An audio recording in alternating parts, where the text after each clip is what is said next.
पुढे येऊ का मागे येऊ मॅडम आता चालतील का हाताशी ठेवू. आपण आज वडगाव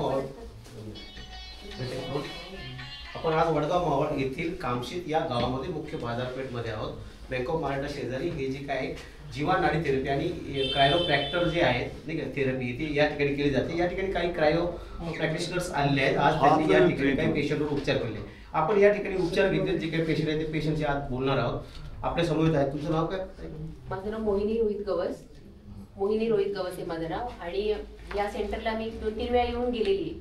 पण आज आपल्याला जे मुंबईवरून जे आपले सर आलेले आहेत, मुख्य सर डॉक्टर आलेले आहेत, त्यांनी जे 2 मिनिटांमध्ये जो चमत्कारच म्हणावं लागेल त्यांनी जे केलेलं आहे ते म्हणजे आतापर्यंत मी खूप ठिकाणी फिरली तर त्यांना मेन कारणच सापडत नव्हतं की काय झालेलं ऍक्च्युली. त्याच पाठीचा जो मणका आहे म्हणजे मी एक 12-13 वर्ष पडलेली त्यामध्ये तेव्हापासून मला दुखणं सुरू होतं आणि अनेक ठिकाणी मी ट्रीटमेंट घेतल्या आणि ते मला जेव्हा माहिती मिळाली तेव्हा मी इथे आली.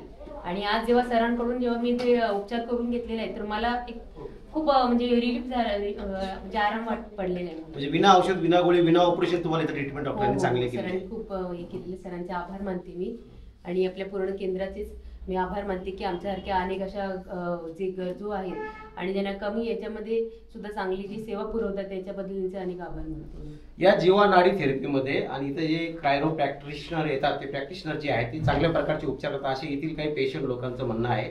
या ठिकाणी अनेक प्रकारचे जे दुर्धर आजार आहेत, काहींना पोटांचे आजार असतात, नाभी सरकणे, नळ भरणे, त्यानंतर पोटांचे विकार, ऍसिडिटी असेल, गॅस धरणे, पोट साफ न होणे किंवा नंतर जे आपले स्पाईन म्हणजे गुडघेदुखीचं काय असेल किंवा न्यूरोसिस जे काय त्याचे काय पेन आहे ते पेन रिलीफ सेंटर या ठिकाणी आहे. आपल्या समोर डॉक्टरशी पण आपण बोलणार आहोत. सर नमस्कार, तुमचं देश तुफानमध्ये स्वागत आहे. तर आमच्या प्रेक्षकांना कळू द्या नेमकं ही थेरपी काय आहे, हा कन्सेप्ट काय? बघा कसं आहे, कायरोप्रॅक्टिक जे आहे ना ते बोनावर आपण उपचार करतो. कसं असतं आपल्या बॉडीमध्ये काय पण त्रास झाला ते त्रास कशामुळे होतं, तुमचं बॉडीचं जे स्पाईन असतं ते स्पाईन सबलक्सेशन म्हणजे कुठे पण सरकलं असेल किंवा लेफ्ट किंवा राईट त्याच्यामुळे काय होतं त्या सराउंडिंगमध्ये ते प्रेशर बिल्ड करतात आणि ते प्रेशरमुळे तुम्हाला ते त्रास होतात. तसंच हे बहिणीला झालं होतं ते कमरमध्ये त्रास झाला होता. L5S1चा यांचा डिस्क बल्ज होता त्याच्यामुळे त्यांना पेन होत होता. आता एकाच सिटिंगमध्ये त्यांना फ्री वाटतं पण आता हे क्युअर नाही झालं त्याच्यामध्ये टाईम लागणार. बट कायरोमध्ये काय होतं तुम्हाला इन्स्टंट रिझल्ट भेटतात. म्हणजे आपण आता कायरो केलं तर तुम्हाला माहीत पडतं का बाबा काय चेंज झाला आपल्याला. आपण औषध घेतलं, तेल घेतलं, मालिश केलं, काय पण केलं तुरंत म्हणजे इन्स्टंट आपल्याला रिझल्ट नाही भेटत. पण कायरोमध्ये तुम्हाला इन्स्टंट रिझल्ट भेटतं आणि तुम्हाला माहीत पडतं बाबा तुमच्या बॉडीमध्ये चेंज काय होत आहे. ही जी क्रायो प्रॅक्टिस आहे हा कधीचा कन्सेप्ट आहे, केव्हापासून हा उपयोगात येऊ लागला आणि पेशंट लोकांना तुम्ही ट्रीटमेंट देता, किती वर्षापासून? 1895 मध्ये D.D. पाल्मर यांनी याची स्थापना केली होती आणि 1906 मध्ये याचा एक्सेप्टेशन म्हणजे एक्सेप्ट केलं होतं सगळं वर्ल्ड वाईड. का तेव्हा आपला एक्सरे डेव्हलप झाला होता म्हणून लोकांना माहीत पडलं की बाबा हे कायरोमुळे बोनचा अलाइनमेंट होतं म्हणून वर्ल्ड वाईड त्याला माहीत पडलं. आता इंडियामध्ये कायरोचं इतका फोकस नाही पण इन फ्युचरमध्ये होणार. आता नवीन नवीन कायरोप्रॅक्टर मार्केटमध्ये येत आहे, ते लोक शिकत आहे आणि ते करत आहे, लोकांना खूपच फायदा होत आहे. तर म्हणून हे फ्युचरमध्ये आपल्याला माहीत पडणार. म्हणजे याच्यामध्ये आपल्याला काय औषधाचं गरज नाही, काय ट्रीटमेंट मोस्टली ट्रीटमेंट घ्यायचं गरज नाही. 2-3-4 सिटिंगमध्ये तुम्हाला ते डिफरंट माहीत पडणार तुम्हाला.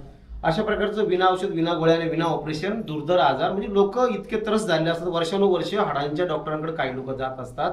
त्याच्या माता भगिनी आहेत यांना आणि प्रत्येक घरामध्ये असे पेशंट आहेत की त्यांना हे जे काही बोनचे स्पाईनच्या न्यूरोचे प्रॉब्लेम्स आहे, बोनचे प्रॉब्लेम्स नंतर किंवा न्यूरॉन्समध्ये त्याची इतर काही व्याधी परत उद्भवतात किंवा कधी कधी मणक्यामध्ये नस पाडल्यानंतर त्याचे प्रॉब्लेम्स काही लोकांना सायकॅट्रिक मेंदूचे प्रॉब्लेम उद्भवतात. पण अशा प्रकारचं कमी वेळेमध्ये पैशांची सुद्धा बचत आणि ह्या डॉक्टर लोकांच्या माध्यमातून म्हणजे क्रायो प्रॅक्टिशनरच्या माध्यमातून लोकांना कामशीतमध्ये एक प्रकारचा रिलीफ मिळत आहे. काय संदेश द्याल तुम्ही आमचे जे पेशंट प्रेक्षक आहेत त्यांना काय आव्हान कराल? बघा आमचं चार्जेस कसे असतात ते पण कळू द्या. ते सगळं हे दत्ता साहेब सांगणार तुम्हाला. म्हणजे ते आपले सेंटरचं इंचार्ज आणि दत्ता सर नमस्कार. आपल्या समोर दत्ता पाटाळे सर आहेत जे इथं या जीवा नाडी थेरपी हे जे आहे सेंटर आहे पेन रिलीफ सेंटर येथे हे कार्यरत आहेत. हे लोक याचा प्रसार करतायत, लोकांना इथं नाव नोंदणी करत असतात, लोकांना असेंबल करतात, त्यानंतर हे डॉक्टर इथे येऊन ट्रीटमेंट करत असतात. दत्ता सर थोडंसं आमच्या प्रेक्षकांना काय सांगाल तुम्ही, जे काही नवीन नवीन जे लोक आहेत रुग्ण आहेत जे या व्याधीपासून आतापर्यंत त्यांना रिलीफ मिळत नाहीये, तुम्ही एक चांगलं सेवेचं काम करता आहात इथं आणि लोकांचा दुवा पण घेताय, दवा पण आणि दुवा पण, ते पण विना औषध विना गोळ्या आणि विना ऑपरेशन. तसं थोडं काय सांगता?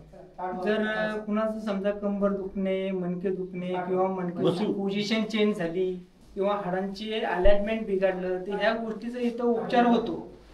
स्लीप डिस झाली किंवा मानामध्ये चमकणे, कंबर चमकणे, गुडघ्यावर दुखणं, ह्या गोष्टीचं सगळं विलाज होतो इथं. इथं विलाज करायची पद्धत आता इथं जे आहे ना, आमची अर्धा तासाची मशाज असते, गरम गरम तेलाची ऑइल मशाज असते. ते अर्धा तास मशाज झाल्याच्या नंतर आम्ही हाडांची इथं पूर्णपणे ऍडजस्टमेंट करतो. ते अशा पद्धतीने आपण ऍडजस्टमेंट करतो हाडांची. आपल्या समोर एक बाबा आहेत ज्यांची ट्रीटमेंट ऑन रेड लाईव्ह ज्यांची ट्रीटमेंट चालू आहे. बाबा तुमचं काय नाव, आमच्या प्रेक्षकाला कळत तुमचं नाव काय? माझं नाव मोहन गवाजी कदम, काकून आला सर? नायगाव. अच्छा, तुम्हाला हा सेंटर कसं कळालं, माहिती कशी मिळाली? हे अशी म्हणजे अशी चर्चेतून लोकांच्या नंबर मिळाला, मग बुकिंग केलं, नाव नोंदणी. आमचा मुलगा कसं वाटलं आता तुमचं ऑन बेड तुमची ट्रीटमेंट आमच्या समोर झाली? तुमचं काय, तुमचा काय अनुभव आणि प्रतिक्रिया काय? चांगलं. आता माझा काय आजार होता अगोदर तुम्हाला? काय नाही, हा हात आहे ना असा पार जाम झाला होता माझा. पूर्ण जाम? हा म्हणजे कुठं कुठे गेलते अगोदर तुम्ही ट्रीटमेंट करता? दवाखान्यात गेलतो 2-3 वेळा. बरं, ते काही गुण आला नाही. आज रिलीफ वाटतंय तुम्हाला? बघू आता आता चालू आहे म्हणजे. चालू आहे त्यांचं ट्रीटमेंट चालू आहे अजून. अशा प्रकारे काही पेशंटची आपण इथे लाईव्ह प्रतिक्रिया घेतलेल्या आहेत आणि पेशंट लोकांनी सुद्धा येऊन खात्री करावी. आम्ही तेच तुफान सांगतोय म्हणून नाही, तर डॉक्टरांकडून ज्या रुग्णांना आतापर्यंत चांगलं वाटलेलं आहे, त्यांचं निदान झालेलं आहे, त्यांना रिलीफ मिळालेलं आहे, त्या डॉक्टरांशी संपर्क करून तुम्ही तुमच्या जबाबदारी या हॉस्पिटलमध्ये येऊ शकता आणि ट्रीटमेंट घेऊ शकता. अशा प्रकारच्या लोकांच्या चांगल्या प्रतिक्रिया आहेत. तेच तुफान न्यूज करता कामशेत अय्यूब शेख, पुणे. आणि मी तर पाठीमागे हात ठेवा इथं डोक्यावरती.